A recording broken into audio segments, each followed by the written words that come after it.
तो सवाल बहुत सीधा सा है। जब पूरी दुनिया की आर्थिक गाड़ी की रफ्तार धीमी पड़ रही है तो सबकी नजरें आखिर किस पर हैं?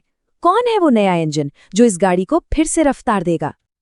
चलिए इस पूरे कहानी को ना 4 हिस्सों में समझते हैं। शुरुआत करेंगे आईएमएफ के उस बड़े बयान से, फिर देखेंगे कि दुनिया की रफ्तार धीमी क्यों हो रही है, इसके बाद ट्रेड वॉर के बढ़ते खतरे की बात करेंगे और आखिर में ये जानेंगे कि इन सब का भारत के लिए मतलब क्या है। तो आते हैं अपने पहले हिस्से पर।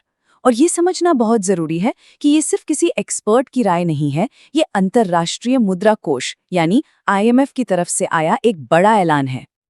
आईएमएफ की मैनेजिंग डायरेक्टर क्रिस्टालिना जॉर्जीवा ने बिल्कुल साफ शब्दों में कहा है कि भारत अब दुनिया के लिए एक बड़ा ग्रोथ इंजन बन गया है। अब देखिए, जब आईएमएफ जैसी संस्था जो पूरी दुनिया की आर्थिक सेहत पर नजर रखती है कुछ कहती है तो हर कोई उसे बहुत ध्यान से सुनता है। और सबसे दिलचस्प बात जानते हैं क्या है? आईएमएफ ने यहाँ सीधी सीधी तुलना की है। एक तरफ है भारत जिसकी इकोनॉमी रफ्तार पकड़ रही है और दूसरी तरफ है चीन जो दशकों से दुनिया का ग्रोथ इंजन माना जाता था, लेकिन अब वो धीमा पड़ रहा है। ये ग्लोबल इकोनॉमी में एक बहुत बड़ा शिफ्ट है। और ये सिर्फ बातें नहीं हैं, आंकड़े भी यही कहानी कह रहे हैं। हाल ही में भारत की जीडीपी ग्रोथ रेट 7.8% रही। ये पिछले 1.25 साल में सबसे तेज रफ्तार है। यही वो ठोस आंकड़ा है जो आईएमएफ के बयान को और भी वजन देता है। तो सवाल ये है कि भारत की ये ग्रोथ इतनी खास क्यों है? वो इसलिए क्योंकि जब हम दुनिया के बाकी देशों की तरफ देखते हैं ना तो तस्वीर बिल्कुल अलग दिखती है। चलिए अब अपने दूसरे हिस्से पर आते हैं। महामारी से पहले दुनिया की औसत विकास दर करीब 3.7% हुआ करती थी, लेकिन अब आईएमएफ का अनुमान है कि ये गिरकर सिर्फ 3% रह जाएगी। सुनने में शायद ये गिरावट छोटी लगे, लेकिन ग्लोबल इकोनॉमी के लिहाज से ये एक बहुत बड़ी चुनौती है। तो फिर एक सवाल ये भी उठता है कि हालात इससे भी ज्यादा खराब क्यों नहीं हुए?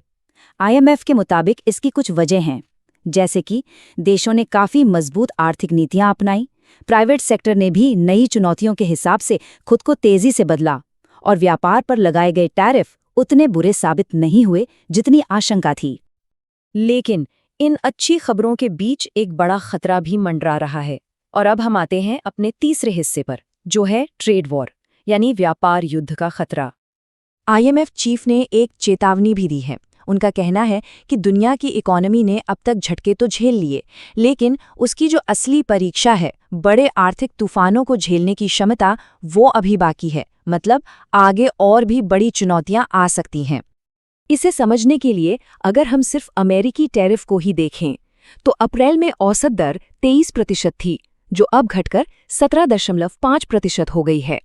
इससे बाजार को थोड़ी राहत तो मिली है, पर तनाव अभी भी बना हुआ है। और फिर ये आंकड़ा सामने आता है 50%। हाल ही में अमेरिका ने कुछ भारतीय सामानों पर इतना भारी भरकम टैरिफ लगा दिया है। ये एक सीधा संकेत है कि ट्रेड वॉर का खतरा कितना असल और कितना गंभीर है। भारत पर लगाया गया ये 50% का टैरिफ दुनिया के सबसे ऊंचे टैरिफ्स में से एक है। ये ब्राजील जैसे देशों के बराबर है। मतलब ये कि भारतीय एक्सपोर्टर्स के लिए ये एक बहुत बड़ी और सीधी चुनौती है। तो चलिए अब आते हैं अपने आखिरी और शायद सबसे अहम सवाल पर।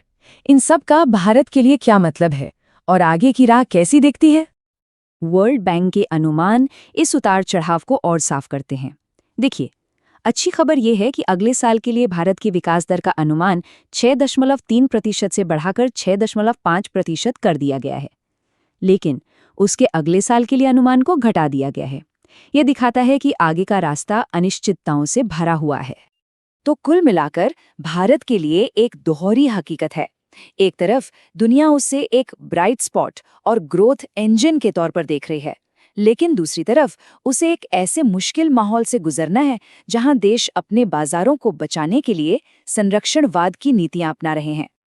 और अंत में यही सवाल बचता है कि जैसे जैसे ग्लोबल इकोनॉमी का दबाव बढ़ रहा है, क्या भारत की अपनी घरेलू मजबूती अंतर्राष्ट्रीय व्यापार युद्ध की इस बढ़ती लहर का सामना कर पाएगी? इसका जवाब ही भारत और दुनिया की आने वाली आर्थिक तस्वीर तय करेगा।